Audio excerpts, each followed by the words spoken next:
அனைவருக்கும் வணக்கம். இந்திய தேசம் அடிமைப்பட்டு அல்லோலப்பட்டு மக்கள் சித்திரவதைக்கு உள்ளாக்கப்பட்ட பொழுது இந்திய தேசம் முழுவதிலுமிருந்தும் ஆங்காங்கே சுதந்திர போராட்ட உணர்வோடு வெகுண்டு எழுந்தார்கள் பல ஆயிரம் பேர். அவர்களிலே வத்ராயிருப்பு பிஎஸ்பி பொன்னுசாமி அவர்கள் மிகச்சிறந்த ஒரு போராளி. விடுதலைக்காக நிலைவிலங்கு பெற்றவர். அது என்னவென்று பார்ப்போம். தாய்மையை போற்றுவோம். பெண்கள் அனைவருக்கும் வணக்கம். மாதவிலக்கு காலங்களில் ஏற்படும் வயிற்று வலியை ஒரே ஒரு முறை வர்ம சிகிச்சை செய்து நாம் சரி செய்து கொள்ள முடியும். இந்த வர்ம சிகிச்சையானது நாமக்கல் மாவட்டம் கலெக்டர் அலுவலகம் அருகில் இருக்கக்கூடிய சர்வம் ஹெல்த் கேரில் ஒவ்வொரு சனிக்கிழமையும் காலை 10 மணி முதல் 2 மணி வரை இலவசமாக அந்த சிகிச்சை அளிக்கப்படுகிறது. இதனை பயன்படுத்தி நீங்கள் அனைவரும் அந்த வயிற்றுவலி பிரச்சனையிலிருந்து விடுபட இறைவனை பிரார்த்தித்து நிறைவு செய்கின்றோம். அனைவரும் வாருங்கள், நல்வழி பெறுங்கள். மதுரையிலே பேரையூரிலே 1908 PS பொன்னாயிரம் மற்றும் முத்தம்மாள் தம்பதியினருக்கு மகனாக பிறந்தார். காந்தியடிகளுடைய மதுரை விசிட்டின் பொழுது அவரை சந்தித்தார். அவருடைய கொள்கை கோட்பாடுகளிலே தன்னை இணைத்து கொண்டு சுதந்திர போராட்டத்திலே தன்னை ஈடுபடுத்தி கொண்டார். PSP பொன்னுசாமி அவர்களும் அவருடைய நண்பர்களும் ஸ்ரீவில்லிபுத்தூரிலே ரயிலை கவிழ்ப்பதற்கும் 10-15 கள்ளுக்கடைகளை தீ வைத்து எரிப்பதற்கும் தந்தி கம்பிகளை அறுப்பதற்கும் திட்டம் தீட்டியிருக்கிறார்கள் என்று அறிந்து அவர் மீது குற்றச்சாட்டு சுமத்தப்பட்டது. நட்ட நடு நிசியிலே 12 மணிக்கு அவருடைய வீட்டிற்கு சென்று அவரை கைது செய்து தரதரவென்று இழுத்து வந்து ஊரின் மத்தியிலே அவரை கண்மூடித்தனமாக தாக்கினார்கள். கண்மூடித்தனமாக தாக்கி மண்டை முன்னெற்றியிலே அடிபட்டு இரத்தம் கொட்டியது. அப்படிப்பட்ட நிலையிலே அவரை மருத்துவமனையிலே அனுமதித்து அவருக்கு சிகிச்சை அளிக்கப்பட்டது. அதிலே அவருக்கு ஓராண்டு சிறை தண்டனை விதிக்கப்பட்டது. சிறையிலே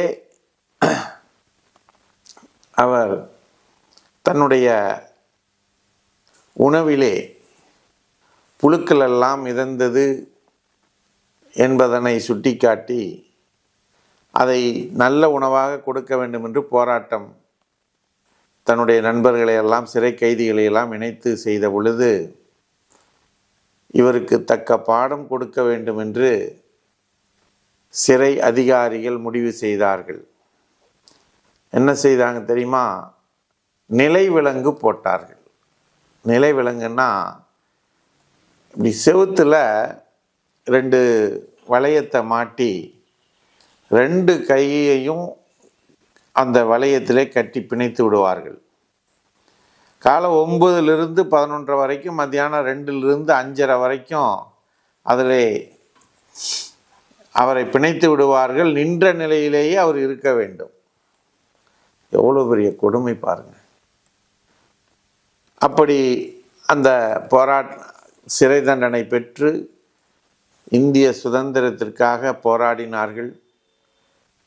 வெள்ளையனே வெளியேறு இயக்கம் போன்ற பல போராட்டங்களிலே தன்னை இணைத்து கொண்டார்கள். அதே போல் இவர் சட்ட மறுப்பு இயக்கம், வெள்ளையனே வெளியேறு இயக்கம் போன்ற பல போராட்டங்களிலே தன்னை ஈடுபடுத்தி கொண்டு இந்திய விடுதலைக்காக பாடுபட்டார்கள்.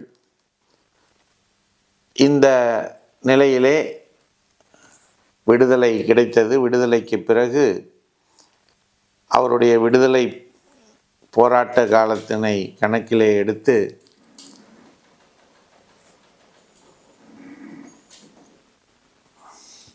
அவருக்கு சிறப்பு செய்யும் விதமாக தமிழக அரசு தாமிர பட்டயம் அவருக்கு வழங்கியது. வெள்ளையனே வெளியேறு இயக்கத்தினுடைய பொன்விழா ஆண்டிலே தமிழக முதல்வர் அவர்கள் அவருக்கு சால்வை அணிவித்து கௌரவித்தார்கள். அப்படி இந்திய விடுதலைக்காக தன்னுடைய இரத்தத்தை கொடுத்து போராடிய பிஎஸ்பி பொன்னுசாமி பிள்ளை அவர்கள் தன்னுடைய இல்லமான வத்திராயிருப்பிலே 1998ஆம் ஆண்டு ஜனவரி 29ஆம் தேதி இறைவனடி சேர்ந்தார்கள்.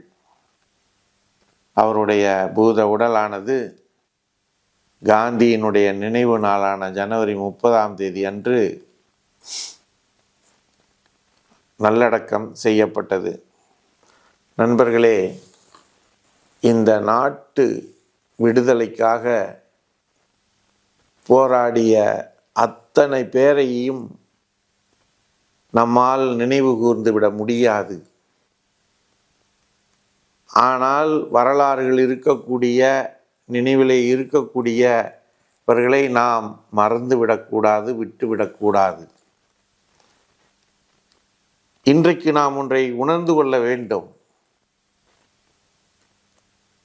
வெள்ளையனுடைய ஆட்சி காலத்திலே அவர்கள் செய்த அடக்குமுறைகளும் வன்முறைகளும் குற்றச்சாட்டுகளும் தண்டனைகளும்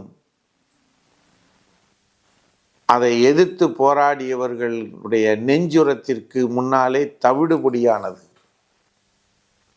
எத்தனை பிரச்சனைகள் வந்தாலும் அகிம்சா வழியிலே எதிர்த்து போராடிய காந்தி மகான் இருந்த காலம். அதே போல இன்றைக்கு ஒரு நல்லதொரு விஷயத்திற்காக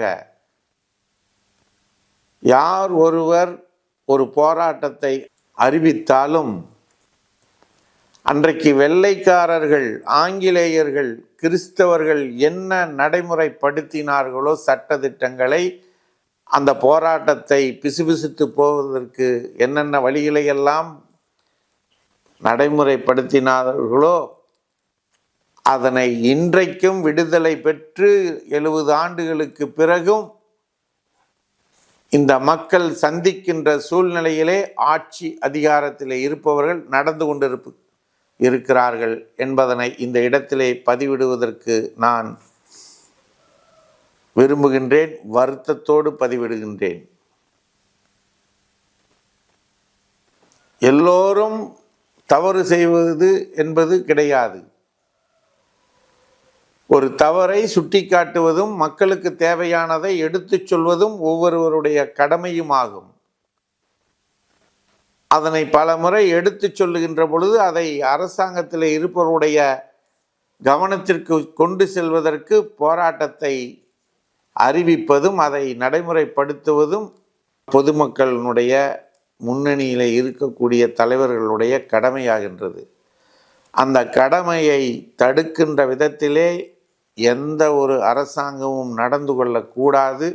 அப்படி நடந்து கொண்டால் அவர்களுக்கு மக்கள் நல்ல தண்டனை தருவார்கள் என்பதனை கூறி, ஒவ்வொருவரும் விடுதலை போராட்டத்திற்கு போராடிய அந்த தியாகிகளை நினைத்து அவர்களுக்கு வீர வணக்கம் செலுத்துவோம் என்று கூறி, வாய்ப்பளித்த சர்வம் யூடியூப் சேனலுக்கு நன்றி கூறி விடைபெறுகிறோம். நன்றி, வணக்கம்.